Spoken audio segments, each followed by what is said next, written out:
the amalgamation of 1914, 60 minutes with Koikimedia. A very good evening and welcome from every part of the globe. And let us quickly, for many of Nigerians that probably never knew the reason why Nigeria was amalgamated in the first place. I will be talking about, a few things this evening. And what I'm going to be talking about has got to do with the reason why Britain decided to amalgamate Nigeria in 1914. So let's crack on quickly because this program is going to be in English. And this program is just 60 minutes to explain why the 1914 amalgamation has expired and why many Nigerians need to know why the 1914 amalgamation has become something that we need to talk about and why the 1914 amalgamation now needs to be wind down gradually for the benefit of many Nigerians, both home and in the diaspora. So a very good evening and welcome to Koikimedia, bringing the world closer to your doorstep. There is no land called Nigeria. There is no language called Nigeria. There are no people called Nigerians. We are only deceiving ourselves. We are not Nigerian. Okay, where is Nigeria? Where is the land called Nigeria? What is the Nigerian language? We are nations that had been forced together to live in one pathetic country. So anybody who goes there today to say, pray for Nigeria, that person is just deceiving himself, because the people who want to be that Nigeria are not sat down to agree if they want to be Nigeria.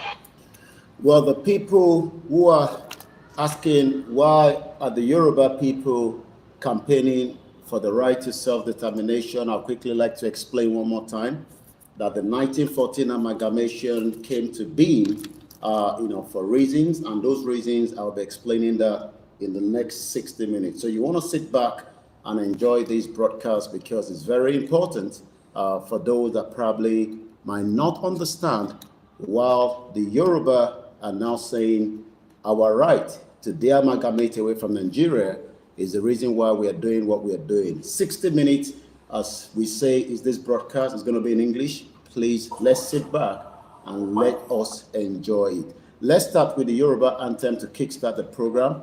As soon as the Yoruba anthem is finished, I will then continue the broadcast in English, as I said earlier. My name is OLAYOMI KOIKI, and I welcome you back to the 60-minute English version of the reason why the Yoruba people have decided that the 1914 amalgamation now needs to wind down so that every region can go their separate ways.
Good evening to Koikimedia evening broadcast coming from the Koikimedia studio.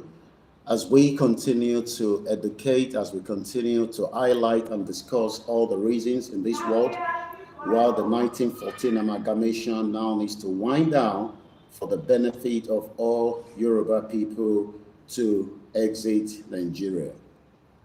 My name is OLAYOMI KOIKI, and like I said, I will be giving you everything you need to know within 60 minutes while we need to exit from the contraction known as Nigeria. So you want to sit back and enjoy the broadcast. Amalgamation. This has been a question in the lips of many Nigerians. Amalgamation. This has been something that many Nigerians have been talking about, and many Yoruba people probably doesn't even know the full meaning of the 1914 amalgamation. So what are we trying to do within the next 60 minutes, squeeze as much together, is to give us everything that we need to know when it comes to why we need to now de-amalgamate from Nigeria as quickly as possible. As we have said, Britain came into the country known as Yoruba land before 1914. And before 1914, there were some people that have been living peacefully, known as the Yoruba people, as we know through the book of Professor Adebanji Akintoye. I'll be explaining in the next couple of minutes what we need to know from this particular book. And we hope and recommend that many of you would get access to this book so that you can have a full background before being known as Nigeria in 1914. So what we want to explain tonight is that the argument that we should remain one Nigeria, the argument by many Nigerians that we should remain one, and why do we want to break away from something that was forcefully joined together. The 1914 amalgamation is literally referred to the joining of the northern part, which is the Hausa. When we say the northern part, it used to be the north and the south, while it was so until 1914, before a name was added to it called Nigeria. So before the 1914 amalgamation, everybody was known as different names, whether you live in the north or the south or the southeast. But something took place in 1914, which is the reason why it is called the 1914 amalgamation today. The 1914 amalgamation refers to the joining of the North and the Southern Protectorate of Nigeria to form a single colony. What do we understand by single colony? The reason why we are having all the problems in Nigeria today is because something took place. A colony is defined as a visible mass of microorganisms or originated from a single mother. But when we look at Nigeria today, we are not single mother. We do not know each other. The Yoruba people are very fantastic, good people. The Igbo people are very good people in their own capacity and in their own region. The Hausa people are good people and have lived peacefully within their own region. We've traded together in different things, but something that took place in 1914 has now forcefully called every single one of those people as one mother, one father. We are not same mother. We are not same father. We are three different people that were created by the Creator for a purpose on this earth. And that purpose has now been defeated, especially from the Yorubas, the Hausas, and the Igbos. We've not been able to achieve our aims. We've not been able to achieve our desired goals. We've not been able to achieve our real purpose of this earth. And the reason for that is the creation of Nigeria by Britain in 1914. And it is time now that these needs to be amalgamated. Moving forward, there was now an official name, the colony and the protectorate of Nigeria, that became enforced on the 1st of January 1914. So when people talk about the 1914, what we should be asking is, why were people forced? They are not the same mother. They have no cordial relationship with each other. They were enemies, as many even know, prior before the 1914. The Yorubas probably do not have cordial relationship with the Igbos. The Igbos doesn't have the same cordial relationship with the Hausas, but they were able to manage each other as at the time before Britain decided. Why did Britain decided to join us together? Was it for a reason that the Yoruba requested that we want to be as one entity block within Nigeria? Was it something that the Igbo agreed that they wanted to be the same country with Yoruba people? Was it the same that the Hausa wanted to be in the same country with the Yorubas? All these is the reason why we are having a serious obstacle in Nigeria today. 60 minutes with Koikimedia, as I'll be diffusing some of those things that many of you would love to know. Let's quickly go back again. This unification, according to Britain, was a key step in the formation of a modern day Nigeria and was primarily driven by the British colonial administrator for economic and administration conveniences. I want you to take note of those two words, economic and administrative conveniences. So when some of you are looking at Nigeria today, what you should be looking at Nigeria for is the economic and administrative purpose is the reason why it was created by Britain. And that means that many Yoruba people have lost out when it comes to the right of their identity, their culture, their language. All these were removed because of one particular reason, the 1914 fraudulent amalgamation by Britain. Britain has been very smart. They've kept quiet for a very long time with the hope that the Yoruba people will continue to live in this union even after many, many years. Some have argued that the amalgamation expired. Regardless of whether the amalgamation expired or not is not the case anymore. The case means that Yoruba people have not been able to achieve their dreams as they remain in this contraction amalgamation. It has literally tied us down with the Igbos by telling us to speak in one language. So that means that our Yoruba language cannot be used in our state, in our schools, in our administrative purpose, and we have been told to start using English. The Igbo people have not been allowed to use their language, vice versa with the Hausas.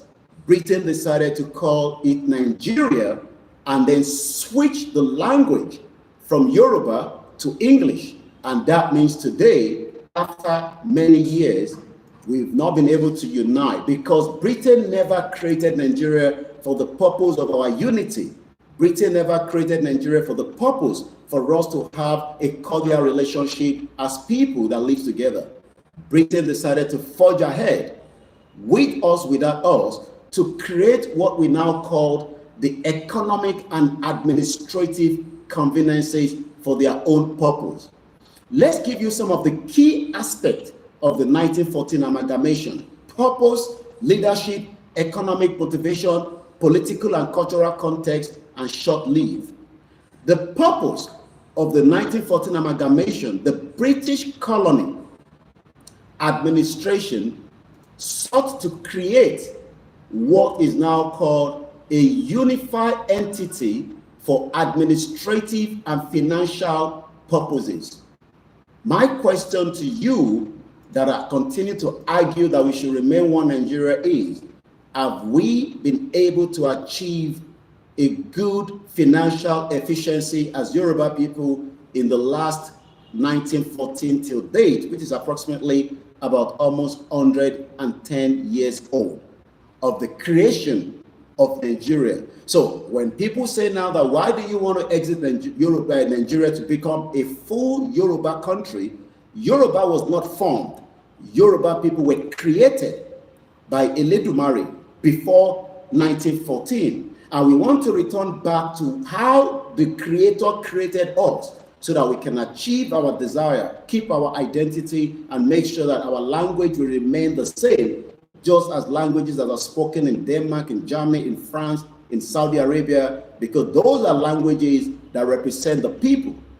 This is one of the reasons why we need to exit Nigeria. Leadership. There was a particular individual called Lord Frederick Lugard. Many Nigerians or many Yoruba people do not know who this individual and the character is. Frederick Lugard, was born on January 22, 1858, whereas Yoruba land has been existing before Lugard was born.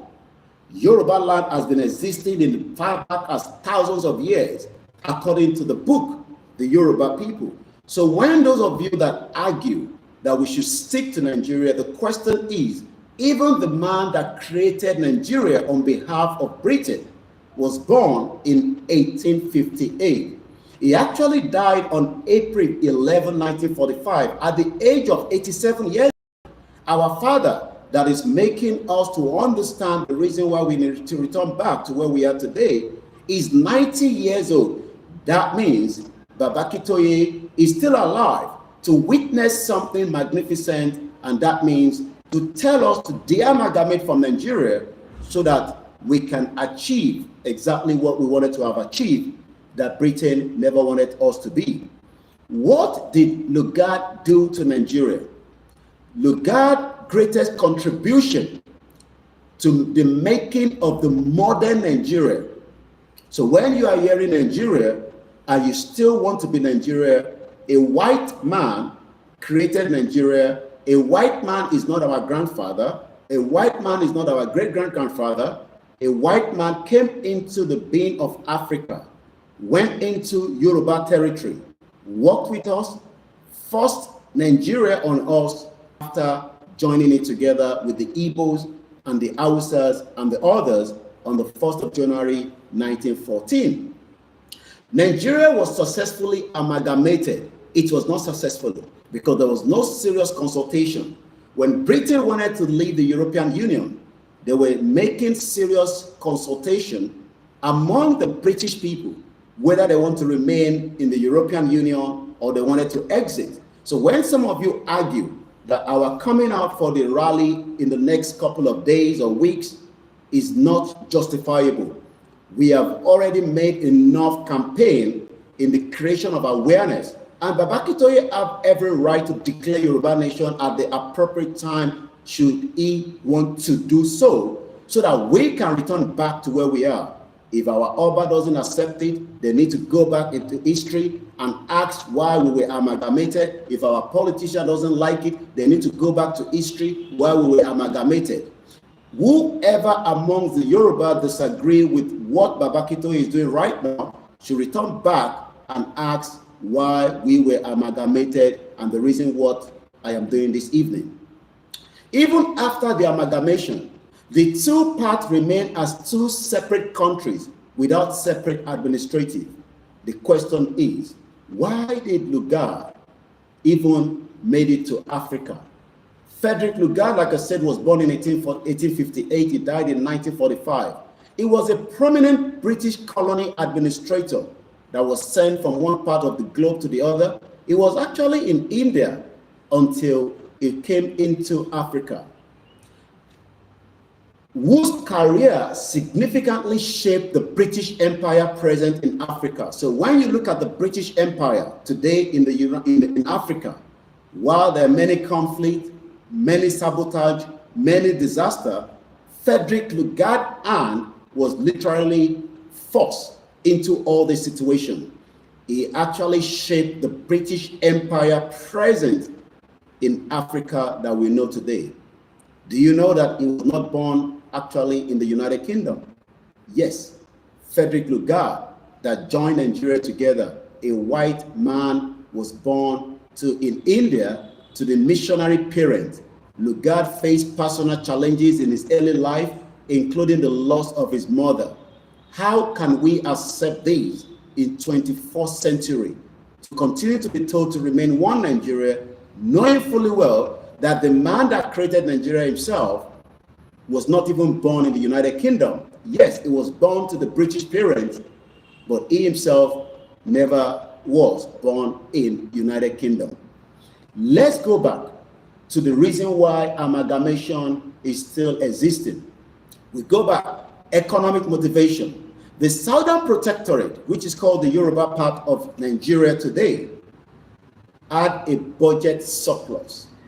Many Yoruba people do not know that the reason why the Hausas and the rest love to remain in our territory is because even during the colony, we were making more money, and Britain was a little bit now worried that the North was losing money, and they decided for their own purpose, their own gain, we join them together and we will not have to lose from the North since the South is making surplus. Many of you have heard that we have given loan to the British before. We have funded even the federal government during the regional government. It's because the Yoruba people were making more money.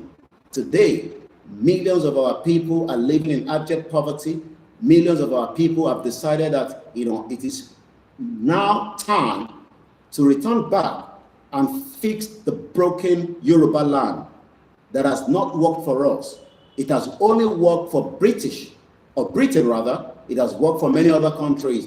But the real ancestral owners that are the Yorubas, the Omodua, that land has not worked for them. Let's give you an example. Osun State has many gold, yet the indigenous of Osun State are not able to access good quality education, welfare, security.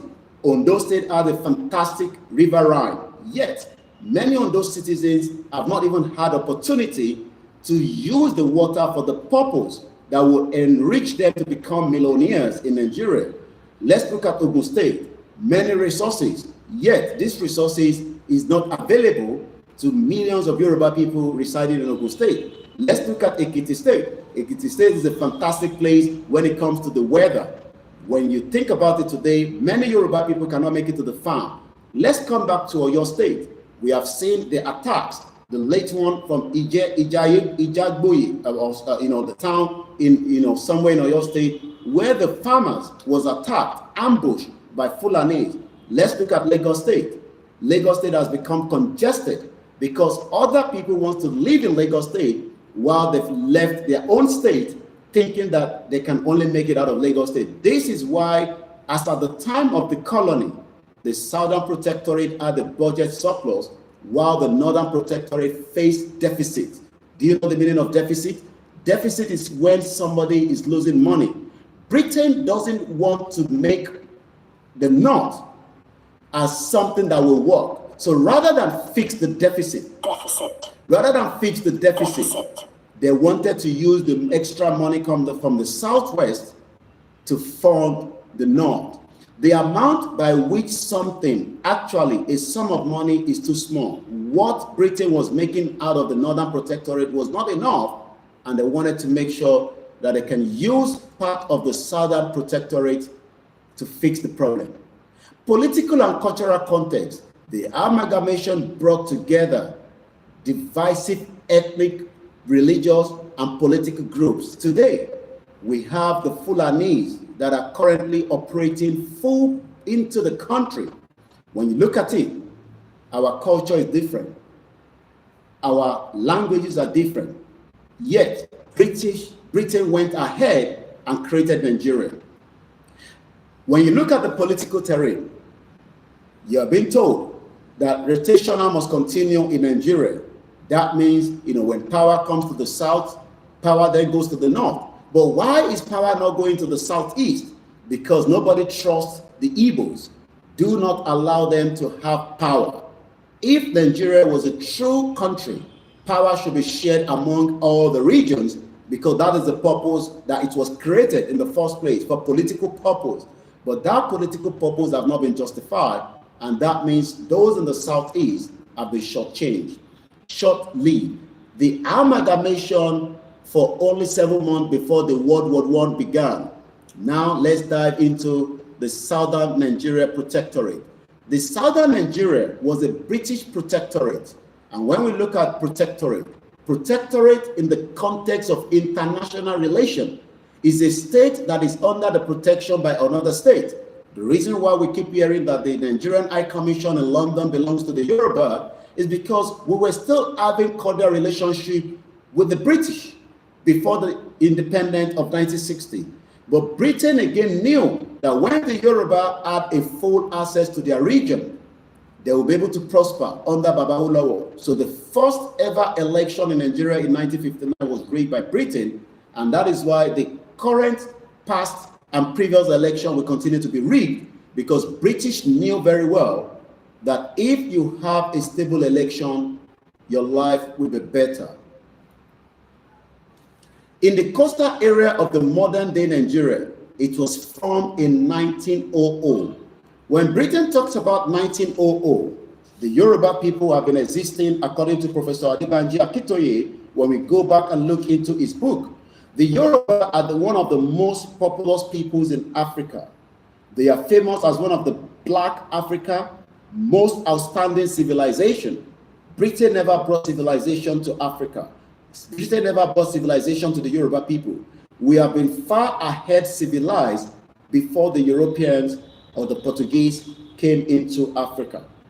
Yoruba kingdoms, as it is known, Britain wants to remain United Kingdom, yet wants to change the narrative forever by telling the Yoruba people that you don't have to be kingdoms. You can remain one Nigeria where your kings do not have access to speak on your behalf. But prior before that, we had kingdoms, settlements that occupied the southwestern region of the country that is now known as Nigeria.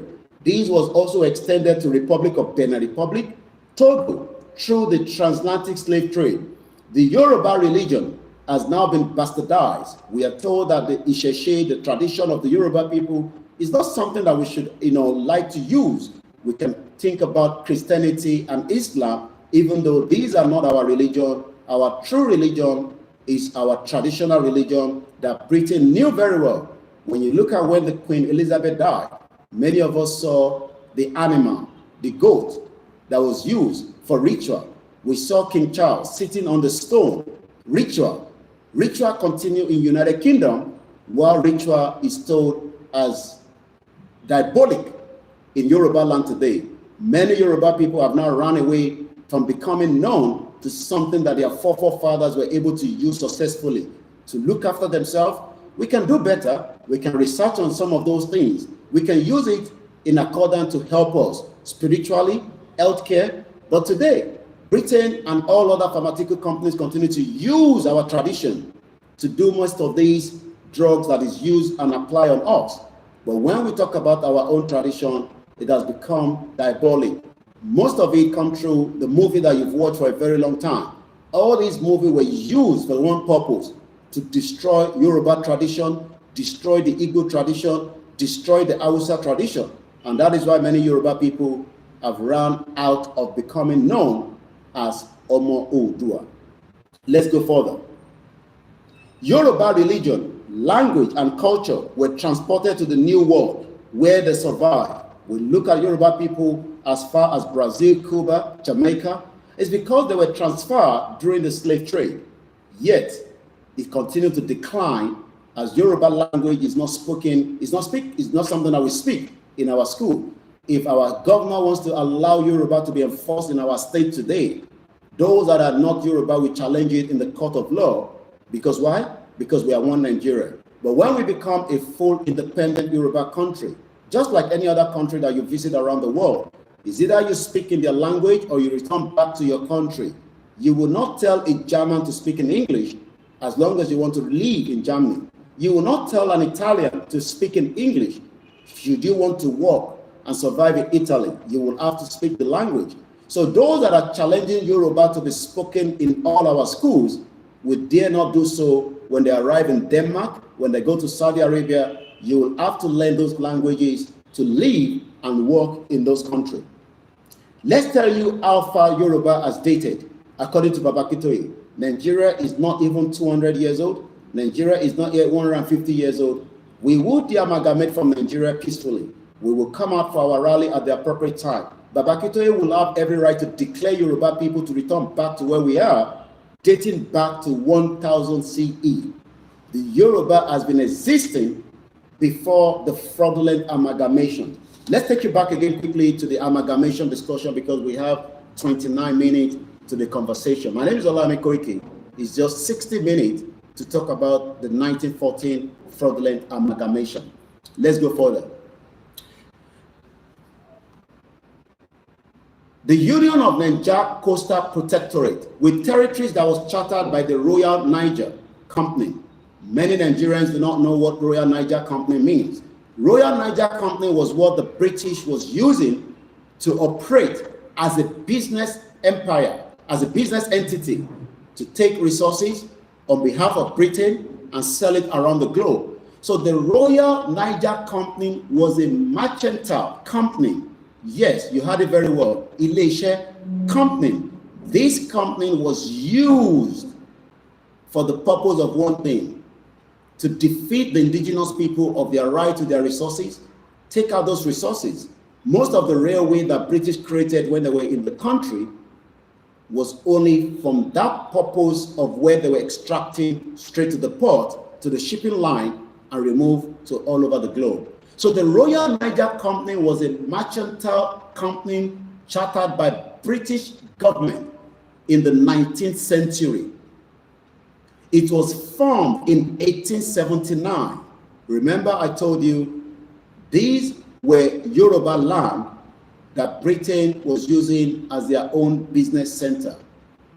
It was turned into the United African Company when people started asking questions. They started renaming it again to the National African Company in 1881. And the Royal Niger Company came into 1886. In 1929, the company became part of United. It became part of, in 1929, the company became part of United African Company. United African Company was a British company which principally traded in West Africa during the 20th century, which came under the control of Unilever. Most of you have heard about Unilever. During the 1930s, and continued to exist as a subsidiary of the Unilever until 1987. Britain was using Yoruba land to trade, while millions of Yoruba people were living in anguish and poverty. This is the time that we will stop it. This is the time that the Yoruba people will take back the full control of their land, with or without you. Whether you agree with it or not, we will go further under the instruction of Baba Akintoye at the appropriate time. The company existed for comparatively short time. Unilever, whatever name you want to call it, this was from 1879 to 1900, but was instrumental in the formation of the colonial Nigeria. The colonial Nigeria was ruled by British Empire from the mid-19th century until 1st of October 1960. That's about 45 years. Even after Britain decided to join Nigeria together, they held on to it, they strangulated everyone, and they still further gave us a fake result that led to the 1960 independence. We knew who won the election, but Britain rigged the census. So when many of you are saying that we are 200 million, and the northern part is saying that they have the highest number, Britain created that for the purpose of defeating the South, the Southeast, and the remaining part of Nigeria. Every now and then, the North says, without us, you cannot get a full result of an election. But it's a lie, because Britain cooked that from the beginning. In 1957, when they were negotiating to form the independence of Nigeria, Britain was speaking to many others. And as we know, and as we have given evidence enough on this platform, Britain were the manipulative people that used Igbo against Yoruba, Yoruba against Hausa, and we thought that was the end until Britain gave power to the Fulanese. And today, the Fulanese have now decided that under their late grandfather, Uthman Dan Fodio, they will dip the Quran, they will take our land, they will kill us, they will remove you from your land, you'll be forced into an Islamic that you don't want to be. They will destroy everything that the Yoruba people have known to be, from our culture, to our tradition, to our language. This is not the time to sleep. It is a serious situation. If we lose this opportunity, the next generation will cost each and every one of us. This is the time to remain firm, strong. There will be serious attack on individuals. There will be serious attacks on organizations. There will be serious attacks on you. You should not look into that. We must forge ahead and defeat the British Empire that still strangulate millions of our people that do not have access to what we today, that do not have access to be able to know that the reason why they are suffering is not because of the election that they produce of local government, the state, is because election will never work in Nigeria because Britain never wanted any election to work as far back as 1960. Let's go quickly because of the time. In the next 3 minutes, I will do a quick translation in Yoruba to everything I've said as much as I can do. Frederick Lugard, who took office as the governor of both protectorates, he came into Africa in 1912, and by 2 years, he has already formed Nigeria. Was responsible for overseeing the unification, and he became the first governor of the newly united territory. Frederick Lugard established several central institutions to anchor evolving unified structure. A central secretariat was instituted at Lagos, which was the seat of government, and the Nigerian Council, later the Legislative Council, was founded to provide a forum of representatives drawn from the province. Certain services was integrated across the north and the southern provinces because of their national significance. Military, and today, the reason why the military architect is the north is because Britain knew that whoever has the gun would take charge of the country. So Britain gave the military architect to the Fulanis, and today the Fulani continue to take advantage of that, as you saw, as many military barracks are invaded. Going further, the treasury, when you look at Nigeria today, the north, known as the Hausa, is not the one in charge of your treasury. Even though Tinubu is the president today, your treasury has been under the Fulani for a very long time. They've literally used the central bank to support Britain's economy for a very long time. Even the current administration is still in line with such a kind of design. Many of you do not know your central bank takes order from Britain. Most of you do not know your country resources is controlled by Britain's stock market. Many of you do not even know that Britain decides the price of your gas to international market. We saw the same thing happening in Burkina Faso before they were kicked out. The French government was kicked out. We now realize that today, prices of uranium that should have been feeding many people in Burkina Faso was actually feeding the French economy. Britain is still using Nigeria as their own enterprise. And that means many of you live in poverty because that is the way Britain have designed it. And they'll probably give some of us visa, scholarship to come over there and live while we send the money that we earn back into a land that is prosperous. When you drop a seed in any part of Yoruba land, within 3 months, it starts germinating. The question is, why then does the diaspora in UK need to send money to their loved ones? It is designed like that by Britain. We have 20 minutes to the end of the broadcast. Audit post and telegraph, railways. Britain created railway not for the purpose of Nigeria. All the railways were created to extract our resources from the point of where the resources are straight to the port in Lagos State. Survey. Britain knows every part of Yoruba land more than you. They know where every resources are. Some of those resources have been shared among other countries like China, India, Pakistan. And that is why you, as a Nigerian, Yoruba, Chinese, continue to operate in Yoruba land and disrespect you. Pakistan continue to operate in Yoruba land and disrespect you. Indians disrespect you. All this country will disrespect you because power does not belong to you. Your kings, your Bale have sold every single one of us, and that is why they've kept mute from the day we have been calling for the Yoruba people to return back to where we are.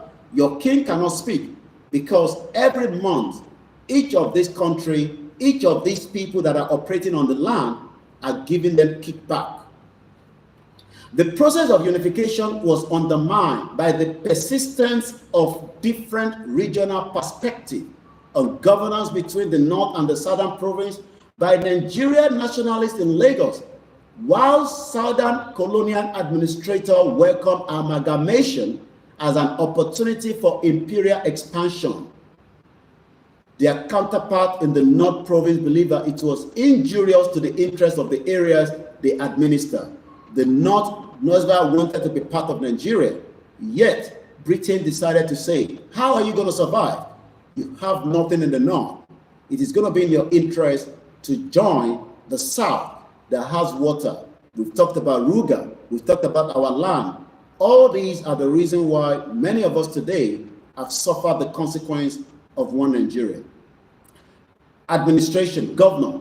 From its foundation, the Southern Nigeria was administered by a High Commissioner. The first High Commissioner was Ralph Moore. Ralph Moore was the first British High Commissioner in the Southern Nigeria Protectorate and laid the foundation of the new administration. His health started failing. He retired on pension. His grandchildren are still enjoying the resources of Yoruba land till date. He returned back. He retired on the 1st of October, 1903. 1903, there was nothing called Nigeria. It was just known as the Southern Protectorate and the Northern Protectorate. I want you to put that at the back of your mind. 1903, it was just known as the Southern Protectorate and the Northern Protectorate. Egerton became the governor of Lagos State Colony, covering most of the Yoruba land in the southwest of what is now called Nigeria. In 1903, the colonial office wanted to amalgamate the Lagos colony with the Protectorate of the Southern Nigeria, and in August 1904, also appointed Egerton.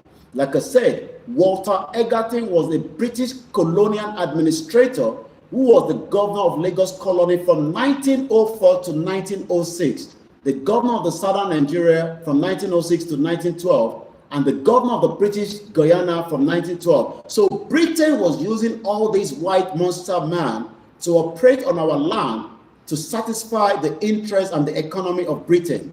Yoruba land was used to build Britain that you're all living and myself. Yet Yoruba land continued to live in abject poverty. It was the High Commissioner for the Southern Nigerian Protectorate. He held office until 28th of February 1906. On that day, the two territories were formed, united, and Egerton was appointed the governor of the new colony and the Protectorate Southern Nigeria, holding the office until 2 years before the amalgamation. Again, while his predecessor in the Southern Nigeria, Sir Ralph Moore, resigned, a large part of the southeast, which is now called the southeast of Nigeria, was still outside the British colony.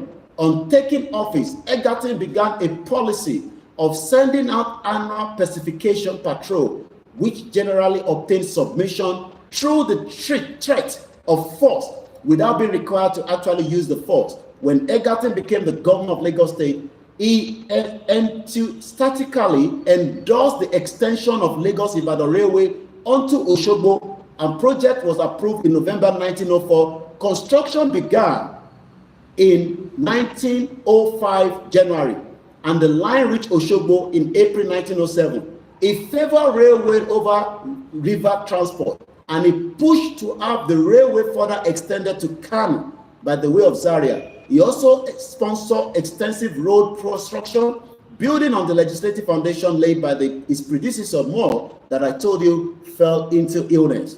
Egerton shared Moore's view on the damage that was done to cross-river trade by the combination of the indigenous middlemen and trader based in Calabar. They established the trade at first, got the colonial office to pass rules inhibiting competition from trade. Egerton was a strong advocate of colonial development. He believed in deficit finance at certain period of the colony growth, which was reflected in the budget from 1906 to 1912. He had a constant struggle to obtain approval from this budget from the colonial office in the United Kingdom. As early as 1908, there was nothing called Nigeria.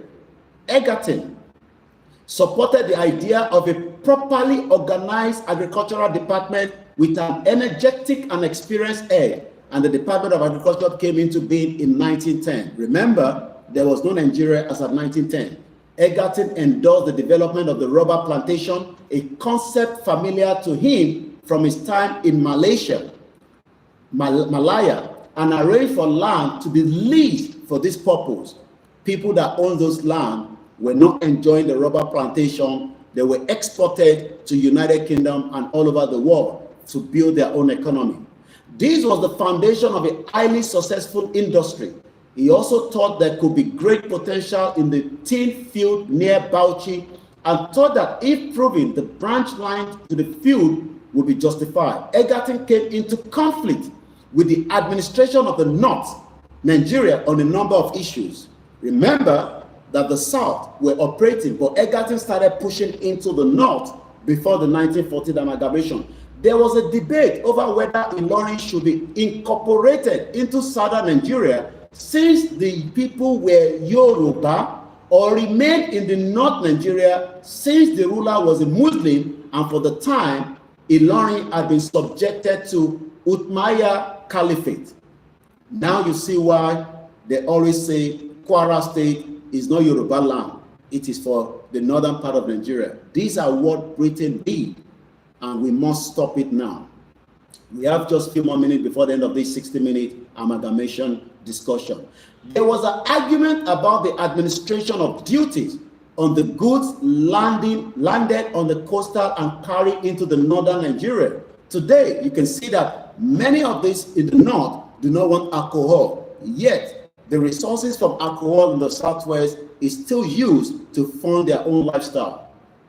There was dispute over whether railway line from the north should terminate at Lagos or should alternate routes to Niger River and the coast. Egerton had reason on his side in objecting the proposal. Line terminated at Barrow on Niger, since navigation southward to the coast was restricted to the high water season, and even then was uncertainty. Egerton administration imposed policy that tended towards segregation of Europeans and Africans. This includes excluding Africans from the West Africa Medical Service. This has been something that many of you might not know, saying that no European should take orders from Africa.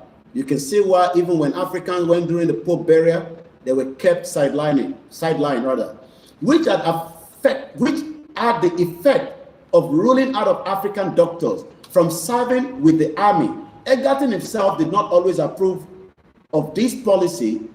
They were not strictly upheld. To wrap it up, the legal relationship between the Lagos government and the Yoruba state of the Lagos colony was not clear. It was not until 1908 that Egerton persuaded the Obas.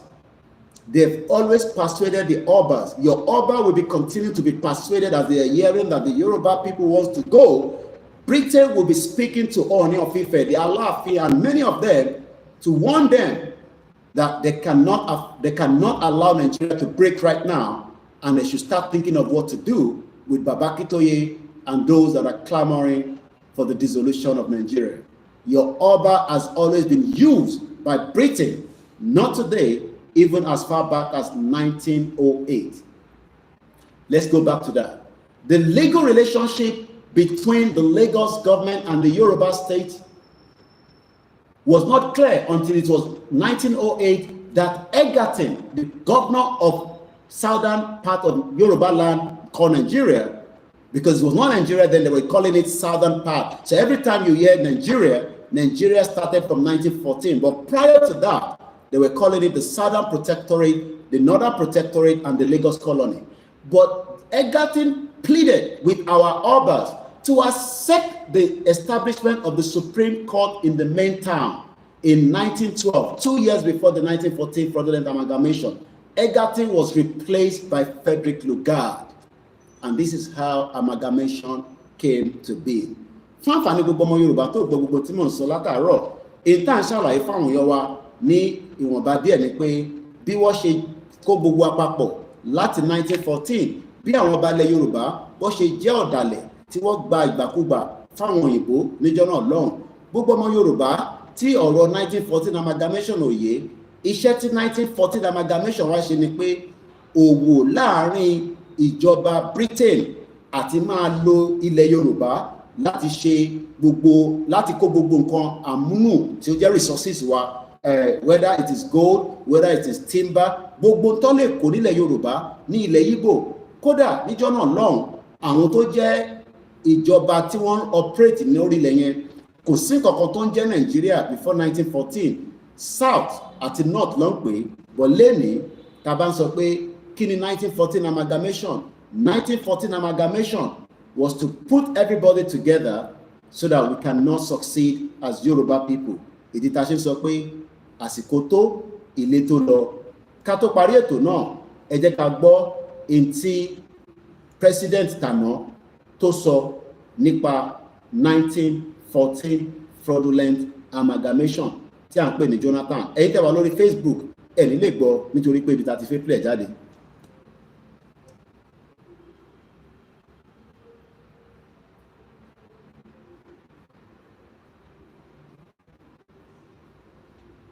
Thinking about how we've been having this conversation about the unity of Nigeria. And I reflect back at some of the prominent statements made by some of our founding leaders. And I feel that probably this will help us to have a conversation on the Nigerian unity. I just brought forward, not to bore you, first, and I quote, not my statement. Nigeria is not a nation. It's a mere geographical expression. There are no Nigerians in the same sense as there are English, Welsh, or French. The word Nigerian is merely a distinctive appellation to distinguish those who live within the boundaries of Nigeria from those who do not. This is accredited to Chief Obafemi Awolowo, the former Prime Minister of the Western region. The second one, and I quote, "It is true that we politicians always delight in talking loosely about the unity of Nigeria. 60 years ago, there was no country called Nigeria. What is now Nigeria consisted of several large and small communities, all of which were different in their outlooks and beliefs. The advent of the British and that of Western education has not materially altered the situation, and the many and varied communities have not knit themselves into a composite unit." This is accredited to Sir Amado Bello, former Premier of Northern Region. He thought, and I quote, "Since 1914, the British government has been trying to make Nigeria into one country, but the Nigerian people themselves are historically different in their backgrounds, in their religious beliefs and customs, and do not show themselves any sign of willingness to unite. The Nigerian unity is only a British intention for the country." Arákùnrin tó ń sọ̀rọ̀ látẹ̀kan fáwọn tí wọ́n gbọ́n tó ń sọ, òun náà ni ẹni tẹ́ mọ̀ bẹ́ẹ̀ ní mọ́wó tó ń pè ní Goodluck Ebele Jonathan. Ó ní àwọn Britain, àwọn gangan ni wọ́n fẹ́ kí Nàìjíríà kó sì wà as one country. Àmọ́ ṣé wọ́n fẹ́ kí Nàìjíríà kó sì wà as one country? Torí pé tí Nàìjíríà bá sì wà ní ẹyọ kan, ò ní lè sọ èdè ẹ bó ṣe jẹ́ kó sọ, àṣẹ wọn máa gbà lọ́wọ́ ẹ, kódà ilẹ̀ yẹn wọ́n máa gbà lọ́wọ́ ẹ. Gbogbo àwọn politician ilẹ̀ Yorùbá ló mọ̀ nípa tí mò ń sọ yìí. Gbogbo àwọn olóṣèlú ló mọ̀ nípa ẹ̀. Àwọn ọba ilẹ̀ Yorùbá mọ̀ nípa ẹ̀. Àmọ́ gbogbo wọn ló ń gba ìṣàkọ́lẹ̀ lọ́wọ́ Britain. Gbogbo wọn ni wọ́n fún ní kankan. Torí ẹ̀ ni gbogbo wọn ṣe dákẹ́ lọ́pọ̀lọpọ̀ ní gbogbo ibi tó wà láti máa sọ pé ká keep wọn Nàìjíríà. Kò sí kankan tó ń jẹ́ wọn Nàìjíríà nítorí pé àwa ni ìran ọmọ aládé, the Yoruba people tó ti ń exist for 1000 CE. Mo kí gbogbo alẹ́ kan sí odò àgbèwà kò ní gbé ọ̀dàlẹ̀. Orúkọ tèmi ni Olayomi Koiki láti ilé iṣẹ́ wa náà látúntún mélèé wá pé 1914 amalgamation will now be amalgamated by Yoruba people very soon. Bye for now.